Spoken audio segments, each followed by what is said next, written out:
Ilon tunggu kaumu peluk tunggu tapi hanai nong dalam gejuk Allah Taala tunggu lo hana sayang Tuhan gelon tunggu. Getupu Allah Taala tanya belum layak je ke lako.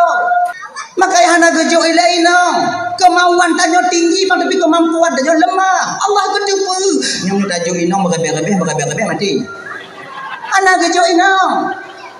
Jika berdoa Allah Ta'ala, maka tanya nyobang cuman berusaha, yang menentukan itu ana urid wa anta turid wallahu fa'alul lima yuri.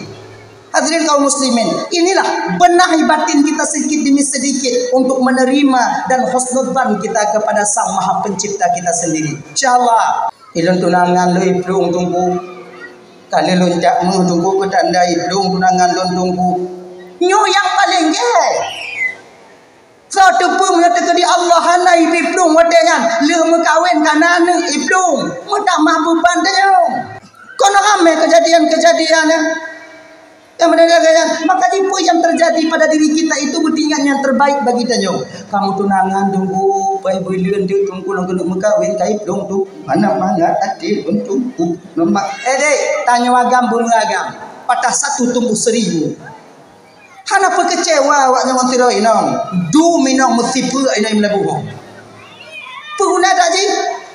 Ji. Tanya adik-adik lagi janji. Umpama jika tunangan dipuputuh tanya, mungkin bukan dia yang terbaik untuk menjadi imam kalian di masa yang akan datang.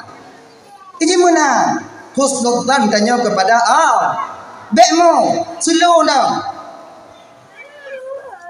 Kita putus tunangan batal. Okey, tegur. Ngan mati. Anak apa mo je ke demam-demam je ke bungo-bungo demam. Sebab menyodat tak fikir je gaduh hakai pungo. Anak apa? Cinta yang hakiki itu tak ada pada manusia.